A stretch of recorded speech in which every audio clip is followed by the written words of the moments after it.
एक महात्मा जंगल के वृक्ष के नीचे ध्यान किया करते थे। वे एक रोज लकड़हारे को लकड़ियां काट कर ले जाते देखते। उन्होंने एक दिन उस लकड़हारे को रोककर कहा, सुन भाई, दिन भर लकड़ी काटता है, 2 जूट की लकड़ी भी जूट नहीं पाती। तू जरा आगे क्यों नहीं जाता? वहां आगे चंदन के वृक्षों का जंगल है। एक दिन काट लेगा तो 7 दिनों के खाने की व्यवस्था हो जाएगी। गरीब लकड़हारे को विश्वास नहीं हुआ, क्योंकि वह तो सोचता था कि जितना वह जंगल को जानता है और कौन जान सकता है। जंगल में लकड़ियां काटते काटते ही तो उसकी जिंदगी बीत चुकी है। यह साधु यहाँ पर बैठा रहता है, इस वृक्ष के नीचे। इसको क्या खाक पता होगा कि जंगल में आगे क्या है? मांगने का मन तो ना हुआ, लेकिन फिर सोचा कि नुकसान ही क्या है, कौन जाने ठीक ही कहता हूं। फिर झूठ कहेगा भी क्यों? संत आदमी मालूम पड़ता है, मस्त आदमी मालूम पड़ता है, कभी बोला भी नहीं इसके पहले। तो एक बार प्रयोग करके देखने में क्या जाता है। साधु की बातों को विश्वास करके वह आगे गया।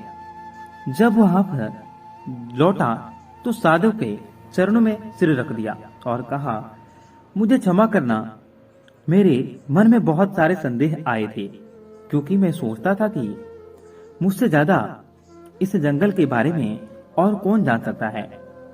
मेरा बाप भी लकड़हारा था, उसका बाप भी लकड़हारा था। हम यही के चलाओ लकड़े को काटकर जिंदगी बिताते रहे।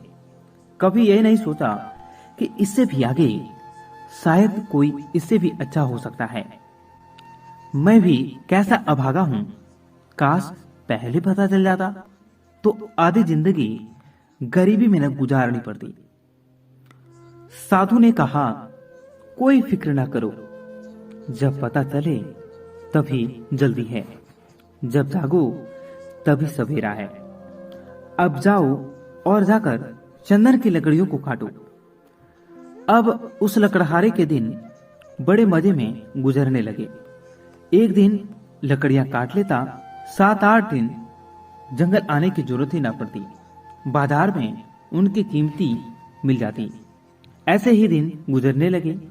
लकड़हारा हफ्ते में एक दिन आता, चंदन की लकड़ियों को काटता और जाकर उन्हें बाजार में बेच देता। अब एक दिन जब वो लकड़हारा लकड़ियों को काटने जा रहा था तो उस साधु ने उसे रोककर कहा, तुम जब से चंदन की लकड़ियां ही काट रहे हो, आगे नहीं गए? तुम्हारे मन में कभी भी यह सवाल नहीं उठा कि इस चंदन की लकड़ियों के आगे भी कुछ हो सकता है? यह तो मुझे समझ ही नहीं आया। यह तो मेरे मन में सवाल ही नहीं आया कि चंदन के आगे भी कुछ हो सकता है। लकड़हारे ने कहा। साधु ने कहा, चंदन के जरा आगे जाओ तो वहां चांदी की खदानें हैं। लकड़ियां काटना छोड़ो, एक दिन ले जाओगे, 2-4 महीने के लिए हो जाएगा। अब तो वह साधु पर भरोसा करने लगा था। बिना कुछ सोचे ही वह भागा और वहां जाकर देखा तो सचमुच चांदी की खदानें थी। वह खुशी से उछलने लगा। अब तो वह 4-5 महीने में एक बार आता, चांदी लेता और अगले 4-5 महीने आराम से रहता। ऐसे ही कुछ साल गुजर गए। एक दिन जब वो चांदी लेने जंगल जा रहा था तो वह साधु उसे फिर उसी पेड़ के नीचे बैठा मिला। उस साधु ने लकड़हारे से कहा, अभी भी तुम चांदी ही ला रहे हो?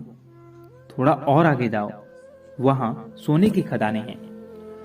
जब वह लकड़हारा चांदी की खदानों से कुछ मील आगे गया तो देखा कि वहां सचमुच सोने की खदानें थी। इतना सोना जो उसकी पूरी जिंदगी को बदल सकता था। दोस्तों, यहाँ पर इस कहानी को उस लकड़हारे को सोने की खदानों का पता चल जाने के बाद अब वह लकड़हारा एक बार सोना ले जाता और साल भर तक जंगल नहीं आता। उसकी जिंदगी बड़े आरामों से गुजर रही थी। ऐसे ही कुछ साल गुजर गए। सालों बाद जब एक दिन वह लकड़हारा जंगल में सोने की खदानों की तरफ जा रहा था तो उसे फिर वह ध्यानी मोंक मिला जो कि एक पेड़ के नीचे बैठकर ध्यान कर रहा था। जब उस ध्यानी मोंक ने लकड़हारे को सोने की खानों की ओर जाते देखा तो वह बोल पड़ा, तुम कभी जागोगे कि नहीं कि मुझे ही तुम्हें हर बार जगाना पड़ेगा? तुझे खुश अपनी तरफ से सवाल नहीं उठते, मन में जिज्ञासा नहीं उठती कि आगे जाकर देख लूं और क्या है? लकड़हारे ने कहा, मैं भी मंद बुद्धि, मुझे यह सवाल ही नहीं आया। मैं तो समझा कि सोने से बड़ा और क्या हो सकता है, बस यही आखिरी चीज रही होगी। साधु ने फिर कहा, अरे भोले इंसान, सोने की खानों के आगे जा, तुझे वहां हीरे की खदानें भी मिलेगी। जब वो लकड़हारा जाकर देखता है तो उसे अपनी आंखों पर भरोसा नहीं होता है। वहां सचमुच हीरे की खदानें थी। अब तो लकड़हारा एक बार हीरे ले जाता और कई सालों बाद वापस जंगल में आता। समय के साथ साथ वह लकड़हारा बूढ़ा हो गया। एक दिन जब वो हीरे लेकर जंगल से वापस आ रहा था तो उसी पेड़ के नीचे उसे फिर वही ध्यानी साधु मिलता है। साधु ने कहा, अरे नासमझ, अब तू हीरो में ही रुक गया। अब तो उस लकड़हारे को भी बहुत ही अकड़ आ गई थी। बड़ा धनी भी हो गया था, महल खड़े कर लिए थे। उसने कहा, अब छोड़ो, अब तुम मुझे परेशान न करो। अब हीरे के आगे भला और क्या हो सकता है? अब जरा सुनिएगा। अब उस साधु ने कहा, हीरो के आगे मैं हूं। तुझे यह कभी ख्याल ही नहीं आया कि यह आदमी मस्त यहाँ पर बैठा है, जिसे पता है हीरो के खदान का वह हीरे नहीं भर रहा। इसको हीरो से भी आगे, हीरो से भी बड़ा और बहुमूल्य कुछ मिल गया होगा, तभी यह यहाँ निश्चिंत पेड़ के नीचे बैठा रहता है। तुझे यह कभी विचार नहीं आया? उस साधु की बातों को सुनकर वह सेठ रोने लगता है और उस ध्यानी मोंक के पेड़ पकड़ लेता है और कहता है, मैं भी कैसा मूर्ख हूँ जो यह देख ही नहीं पाया कि जिसने यह सभी सोने चांदी हीरे जवाहरात छोड़ दिए, उसके पास जरूर इन हीरे जवाहरातों से भी कुछ बड़ा चीज होगा। मेरे मन में यह ख्याल ही नहीं आया। मैं जानना चाहता हूँ कि तुम्हारे पास वह कौन सा धन है जिसके सामने इस दुनिया की सारी दौलत छोटी पड़ जाती है। लकड़हारे की बातों को सुनकर वह ध्यानी मोंक उससे कहते हैं, वह वही तुम्हें बचाना चाहता हूँ। उस धन का नाम है ध्यान। लकड़हारे ने कहा, लेकिन मुझे तो ध्यान करना आता ही नहीं। साधु ने कहा, ध्यान करना बहुत ही सरल है।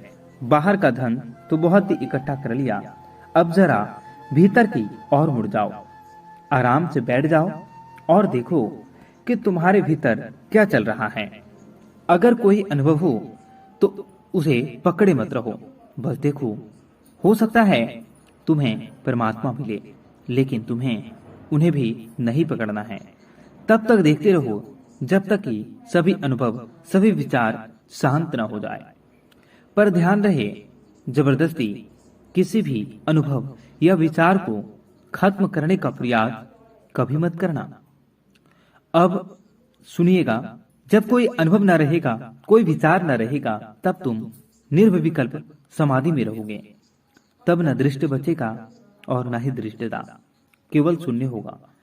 और उस शून्य में ही जलता है बोध का दिया, आत्मकान का दिया।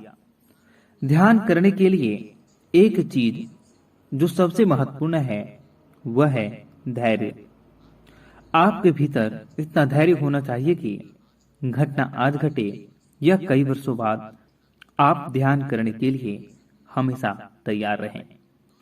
दोस्तों, यदि आपको शुरुआत में किसी भी प्रकार का समस्या आती है तो आप अपने ध्यान को लगाने का प्रयास